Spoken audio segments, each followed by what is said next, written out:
everyone, my name is Dennis Atwigo. With the last student number 45, we are from group 4. We would like to explain to you about suprasegmental features in speech. Suprasegmentals or prosodic features are aspects of speech that extend beyond the level of individual phonemes, consonants, and vowels. They occur across stages of speech and play a crucial role in conveying meaning and emotion, as well as differentiating words, phrases, or sentences that might otherwise be identical in their segmental composition. These features include pitch, stress, and duration, or length, and they help listeners interpret not only what is being said, but also how it is being said. Let's explore this feature more closely. The first one is pitch. Pitch refers to the perceived highness or loudness of the speaker's voice and is linked to the fundamental frequency of vocal vibration. It is evaluated on a continuum from high to low. Pitch is a key feature in many languages and can be essential for distinguishing meaning, especially in tonal language. Alright everyone, today I'm going to explain intonation.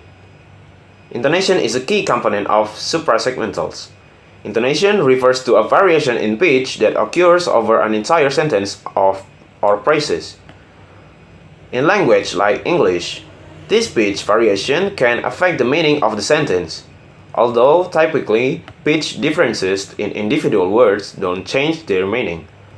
For example, his name is Harry can be a question, while his name is Harry is a declarative statement. So these differences in pitch or intonational counters make English an international language, where the change in pitch extends across whole sentence rather than just individual word. This is quite different from what we call tonal language, like Mandarin or Zulu, where a change in pitch on a single word can dramatically alter its meaning. For instance, in Mandarin, the word ma can mean four different things depending on the tone. With a high tone, ma means mother. With a rising tone, ma means hemp. With a falling rising tone, ma means horse. And with a falling tone, ma means to scold. This is what makes language like Mandarin is called tonal language, where pitch functions to distinguish words that have the same segmental makeup, meaning they are made up of the same phonemes of sound. So, while intonation typically refers to pitch change over entire phrases in language like English, in tonal language, pitch change within a word itself can differentiate its meaning. This distinction is key when studying phonetics. To give a bit more detail, in Mandarin, specific symbols or diacritics are used to represent different tones, like marks over the vowels. This helps distinguish between the high tone, rising tone, falling rising tone, and falling tone. So, when we learn a tonal language, we are not just learning how to pronounce the word, but also how to get the pitch right. Because if the pitch is wrong, the meaning of the words change entirely. In conclusion, while intonation in international language like English serves to change a synthetic function of sentence, in tonal language like Mandarin, pitch change on the same word can result in vastly different meanings. I think that's all from me. Thank you.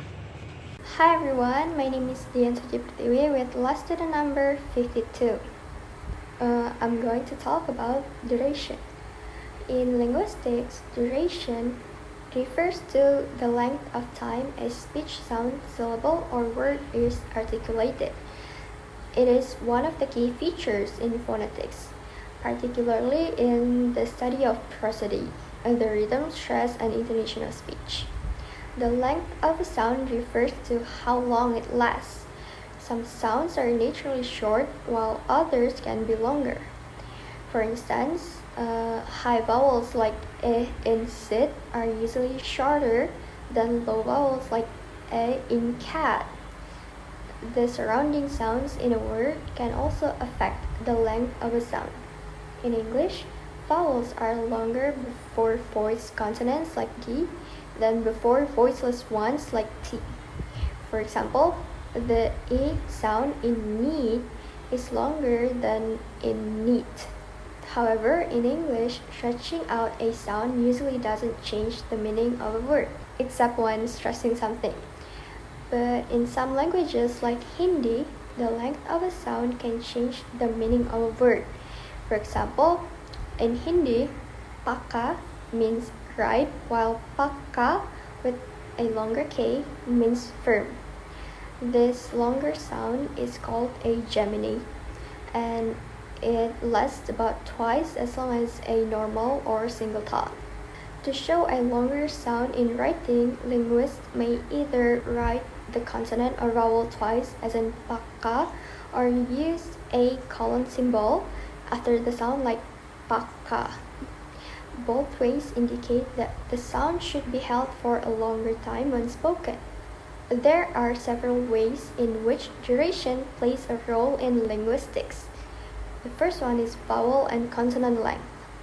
Some languages distinguish between long and short vowels or consonants. For instance, in languages like Japanese, Italian, and Finnish, vowel or consonant length can change the meaning of a word. For example, kita versus kita in Japanese, where the double E represents a longer vowel. The second one is stress and rhythm. Duration can affect stress patterns in languages. Stressed syllables often have longer duration than unstressed syllables. In some languages, longer syllables might receive stress, or the length of a syllable might depend on stress placement. The third one is prosodic timing. Duration contributes to the overall rhythm of speech. Some languages are stress-timed, like English, meaning the time between stressed syllables tends to be equal, while others are syllable-timed, like Spanish, where each syllable tends to take roughly the same amount of time. The fourth one is tempo and speaking rate. The overall duration of speech can vary depending on how fast or slow a person is speaking, which can influence the clarity or meaning of speech.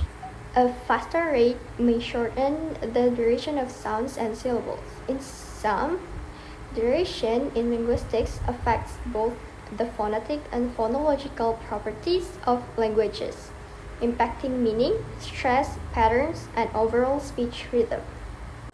Alright everyone, I'm Tessa Gina Amira and I will continue the explanation about stress and connected speech in linguistics. So first one is about stress.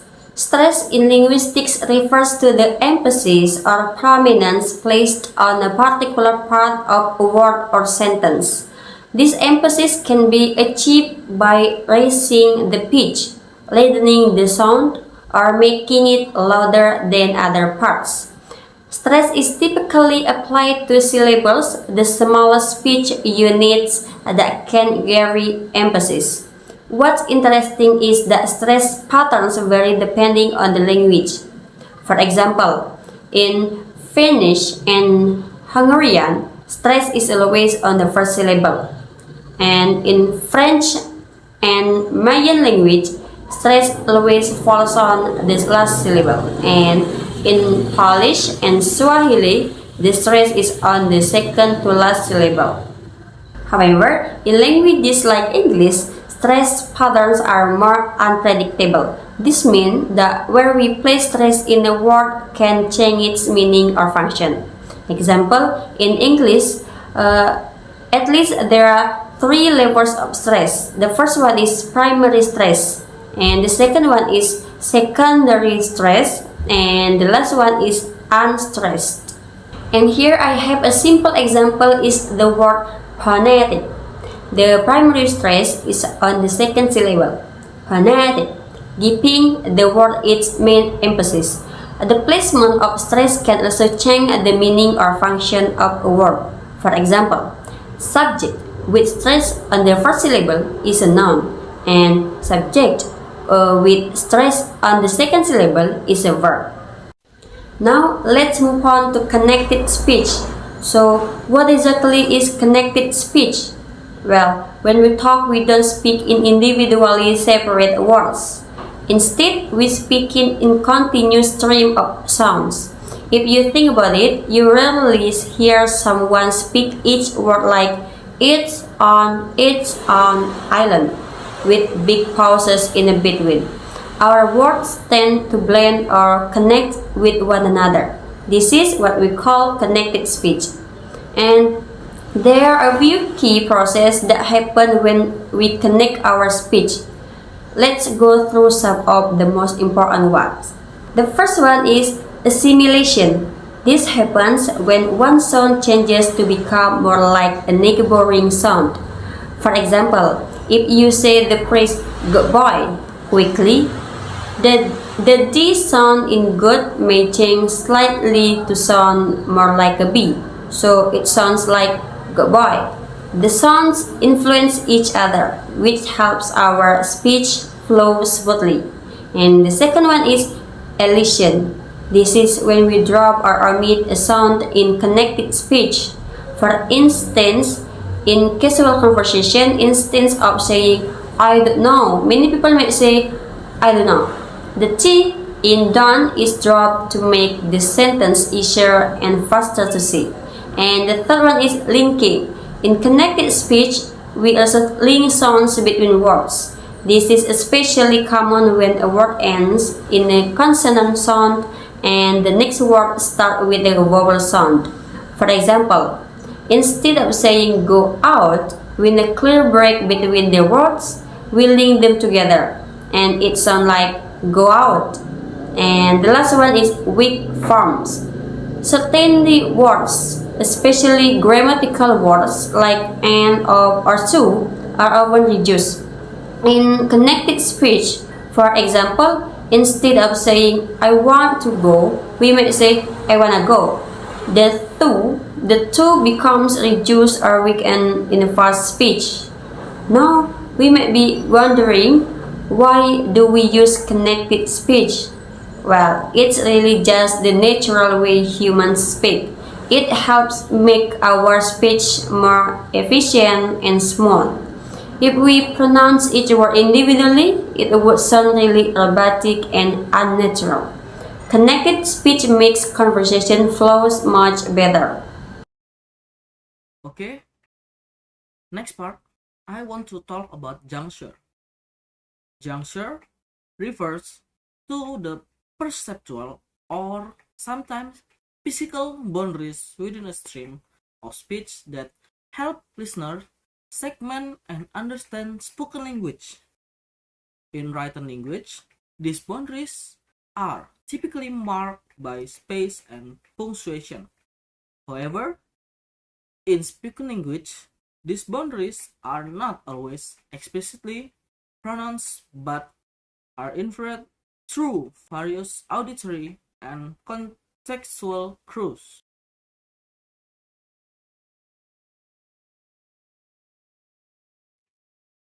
The role of juncture.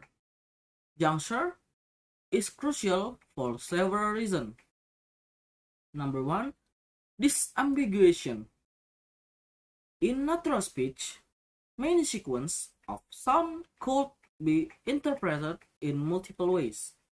Juncture help disambiguate this sequence by providing clues about where one word or phrase ends and another begins. Without clear juncture, listener might struggle to determine the intended meaning of an utterance. Number two, contextual interpretation. The context in which a statement is made plays a significant role in understanding juncture. For example, the word sequence, narrate, could mean narrate,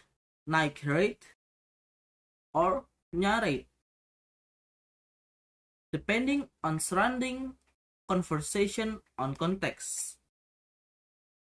In contextual understanding, help listeners infer the most likely interpretation. Number 3, perceptual cause.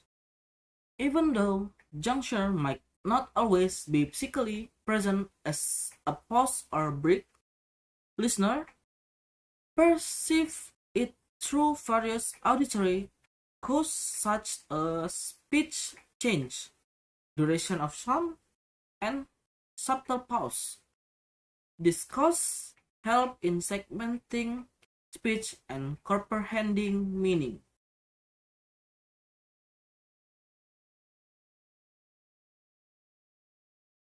Example of juncture in action. Let's explore how juncture affect meaning with more detailed examples. Number 1, this gradate, gradate, and grade 8. For gradate, this could be interpreted as gradate, a term related to graduation. Through is not commonly used. In absence of clear juncture makes it less obvious. For gradate, here the juncture between gray and date makes it clear that the speaker means gray date, which could imply a date with a metaphorically of literal gray. The pause helps distinguish the interpretation from others. For next, grade 8. The juncture here separates grade and 8, making the interpretation grade 8 clear. This refers to the 8 grades in school context. The juncture helps listener correctly identify the phrase as referring to specific educational level. Next, we have electric and electric. Electric, this is interpreted as electric, describing some things related to electricity. The lack of juncture here indicates that the term is used as a single concept. Electric, with the juncture separating elect and rig, listener interpret this as electric, suggesting a choice or selection of someone named Rick for a position. This juncture clarifies that elect is a verb and Rick is a noun. Next, we have it's lit and it's lit. It's lit, the juncture indicates it's lit, referring to the cover of some things. The separation between it's and lit makes this meaning clear. Next, it's lit. Without juncture, this could be heard as it's lit, meaning some things move smoothly. The juncture helps differently the action from the position. For next, we have that tough and that tough. For that tough, the juncture here is crucial for understanding the phrase as that stuff, which refers to unspecified material or object. The separation between that and stuff clarifies that meanings. For that's tough, the juncture helps identify that stuff, an expression indicating difficult or strain. The lack of pause or separating affect the interpretation of phrase.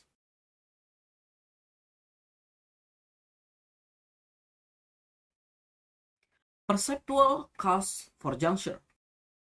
In connected speech, juncture is often perceived through number 1, pitch variation.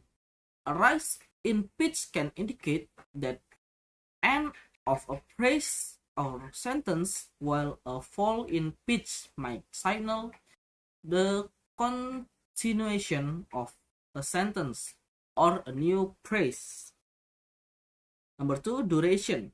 The length of sound and pause can signal juncture. For instance, a slight pause or elongation in pronunciation can help listener distinguish between words and phrase. Number 3, glottal stops.